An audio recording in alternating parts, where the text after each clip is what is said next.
자, 오늘 본문은 어제 본문과 동일한 본문입니다. 창세기 27장 18절에서 29절까지죠. 예, 저는 읽지 않겠습니다. 여러분이 읽으시고, 네. 네, 오늘 본문을 통해서 우리 어제 묵상한 것에 이어서 또 다른 측면을 오늘은 묵상하고자 합니다. 음, 어, 야곱은 아버지를 속여 축복을 받아냈습니다. 우리는 그 축복이 얼마나 자의적인 설정에서 이루어진 축복에 대한 집착 행위였다는 것을 우리는 어제 묵상했죠. 야곱이 이때 아버지로부터 정말 축복을 받은 것인가 라는 거예요. 어떻게든 축복을 속여서라도 받았으면 축복이지 라고 생각해서는 안 된다라고 어제 말씀드렸죠. 예, 그것이 우리가 그걸 축복이라고 여긴다면 우리는 어떻게든 수단 방법을 가리지 않고 내가 좋은 것을 취하면 된다라는 것이에요. 그게 아니라는 것이었습니다. 자, 그럼 오늘 생각해야 되는 부분은 이겁니다. 이삭이 야곱을 에서인 줄 알고 축복했습니다. 그렇다면 이삭의 이 축복은 과연 진정한 축복인가라는 부분입니다. 그렇죠? 이것이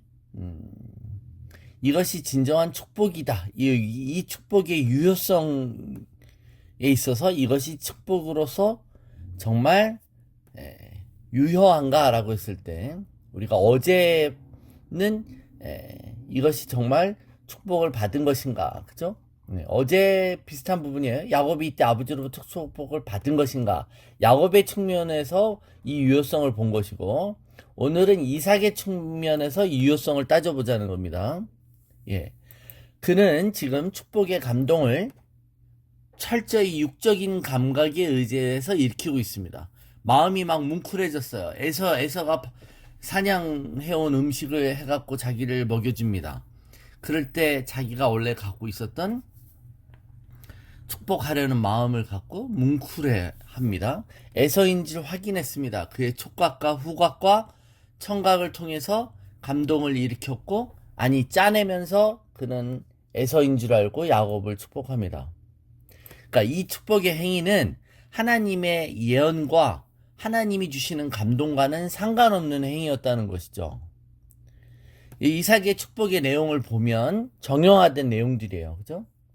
어떻게 보면 성령님의 감동을 무시하는 마음에서 우러나온 기인한 행동이었다는 겁니다. 야곱은 지금 에서인 줄 알고, 이삭은 예서인 줄 알고 축복하지만 성령께서는 이 사람이 야곱인 줄 아셨기에 이삭에게 축복과 예언의 영을 부으셨을까 한번 생각해 보는 겁니다. 그죠? 이 이삭이 이 축복하는 행위에 성령이 정말로 기름 부으셨느냐 이겁니다. 이걸 보면요, 실제로 이 행위 속에는 영적으로는 아무 일도 안 일어난 거죠. 이 일을 보고 그래도 축복을 받았는데 라고 여러분이 생각하신다면 우리는 결과론의 함정에 빠지게 되는 것입니다. 어떻게든 복을 받으면 되는 것 아닌가 하니까 우리는 우리가 축복의 결과라고 생각하는 것들로 인해 속는 거예요. 그럼 뭐 받았으니까 됐지 이거죠. 그래도 뭐 돈 벌었잖아, 부자 됐잖아, 그래도 시험에 합격했잖아, 그래도 세상으로부터 인정받았잖아. 이것을 축복이라고 착각한다는 겁니다. 축복이 실제로 축복이 아니었는데도 불구하고 말입니다. 축복은 여러분 내용이 아닙니다. 성령의 감동이고 기름 부으심이며 하나님의 임재인 것이죠. 성령의 감동이 없는 고백이 아무 능력이 없는 것처럼 이삭의 축복은 그저 이삭의 염원이었던 것이죠. 그죠? 우리가 흔히 영혼 없는 고백 많이 하잖아요. 영혼 없는 고백. 내용은 좋습니다. 그죠? 아유, 잘 되셨으니 좋습니다. 뭐 이런 말도, 그죠? 남들 앞에 예의적으로 하는 말들이 얼마나 내용 면에서는 하자가 없잖아요. 우리가 설교나 찬양도 우리가 고백하는 내용이 틀린 것 아무것도 없습니다. 이 세상 어디도 하나님을 찬양하는 내용이 고백되는 곳에는 그 내용 자체에 문제 있는 것은 없습니다. 그러나 그것에 진정한 감동과 기름부심이 있느냐의 문제죠. 그것에 임재가 없다면 그것은 그냥 립 서비스에 불과한 것이다. 이사야 29장 13절에 주께서 이르시되 이 백성이 입으로는 나를 가까이 하며 입술로는 나를 공경하나 그들의 마음은 내게서 멀리 떠났나니 그들이 나를 경외함은 사람의 계명으로 가르침을 받았을 뿐이라. 그러니까 사람이 교훈으로, 그쵸? 입술로는 그런 고백을 한다는 거예요. 내용만 배웠다는 것입니다. 그러나 그들의 마음에 감동이 없다는 것이죠. 이삭의 축복은 그 인간 이삭의 혼적인 감동에 의한 축복이었습니다. 만일 여러분 야곱이 아버지를 속이지 않았다면 어떻게 됐을까요? 그렇다면 그냥 에서가 진짜 사냥을 해온 다음에 이삭이 에서를 축복했을 것입니다. 그죠? 그러면 하나님이 원래 야곱을 축복하기로 했던 계획이 온데간데 없어지고 에서가 축복받는 것일까요? 아니잖아요. 그렇다고 하나님이 축복이 변경이 되는 것이 아닌 것처럼 오히려 여러분 실질적인 부분에서는 아무 일도 안 일어난 거예요. 아무 일도 안 일어났어요.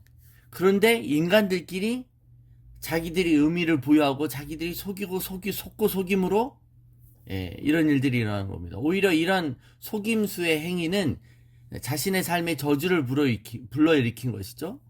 야곱은 그냥 가만히 기다렸으면 하나님의 뜻에 따라 야곱이 복받았을 겁니다. 그죠? 그러니까 실제로 이런 속고 속임수 속에 결국은 이삭은 속으면서 야곱을 축복했죠. 그죠? 야곱이 자신의 삶을 돌아볼 때 내가 그때 축복을 받은 삶이었다고 고백하냐 이겁니다. 그렇지 않잖아요. 그는 자신의 삶을 험악한 세월을 보냈다고 고백합니다.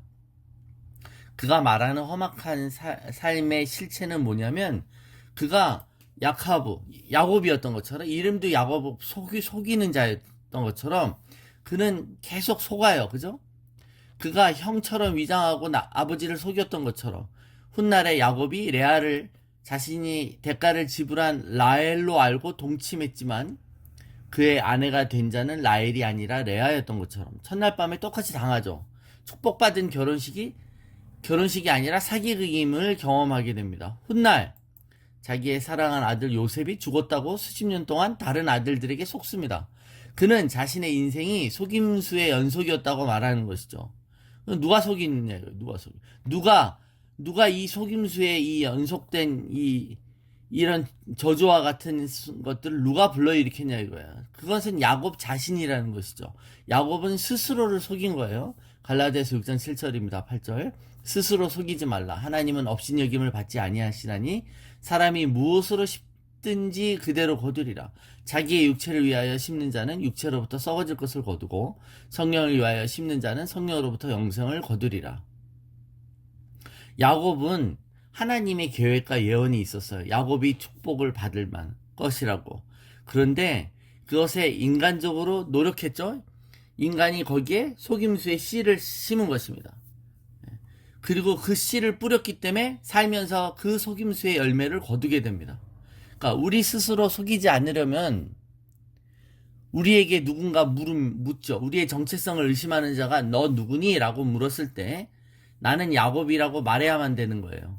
근데 속였잖아요. 나는 야곱이 아니라 나는 에서라고 말했다는 겁니다. 그러니까 여러분 우린 항상 정직해야 되죠. 정직이 최선의 방책인 것처럼 아버지께서 물으셨잖아요.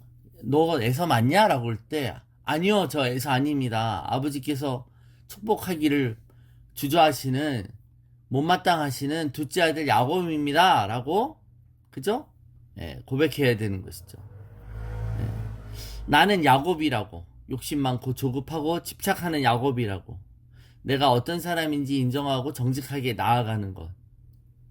그럴 때 이 속임수의 이 인간적인 편견과 인간적인 집착은 이삭의 책임으로만 남았었을 거예요. 근데 여기에 야곱이 자기의 여기에 노력을 심습니다. 인간적으로 자기의 길을 만들려고 하죠. 그렇죠? 그게 어설픈 것이라는 겁니다. 여러분, 우리가 우리 스스로가 얼마나 부족하고 합당하지 아니한 존재인지 인정하고 나아갈 때, 그럴 때 하나님은 은혜를 부어주시는 것이죠. 그래도 괜찮다는 거예요. 이사야서 41장 14절에 버러지 같은 너 야곱아, 너희 이스라엘 사람들아, 두려워하지 말라. 나 여호와가 말하노니 내가 너를 도울 것이라. 네 구속자는 이스라엘의 거룩한 이인이라. 그러니까 내가 버러지 같고 못나고 부족합니다라고 인정할 때 하나님의 은혜가 있습니다. 하나님은 겸손한 자에게 은혜를 주시죠. 너가 버러지 같고 지렁이 같고 그러나 나는 너를 도울 것이라고. 이것이 축복의 약속 아닙니까?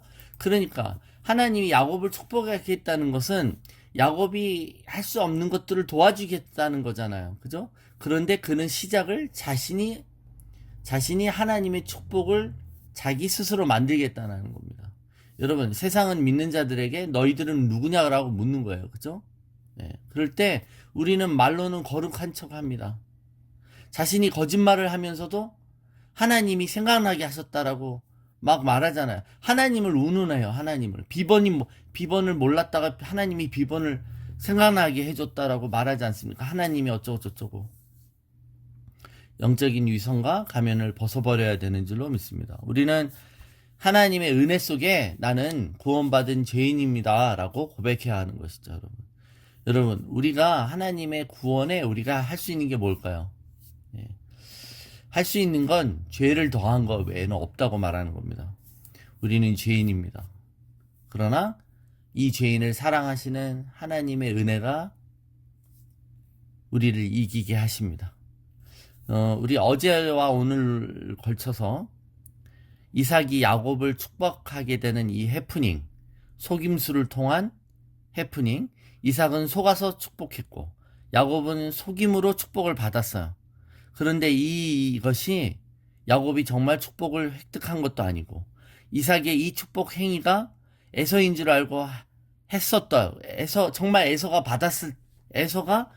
받았을지라도 이것은 진정한 축복이 아니라는 것을 우리는 묵상했습니다. 그러니까 여러분, 축복에 대한 온전한 정의와 개념을 갖는 것이 중요합니다. 안 그러면 우리도 에서처럼 소홀히 여기는 포인트만 있는 게 아니라 야곱처럼 집착하고 또 이삭처럼 축복이 자기가 좌지우지할 수 있는 것처럼 착각하게 되는 우를 범하는 것이죠.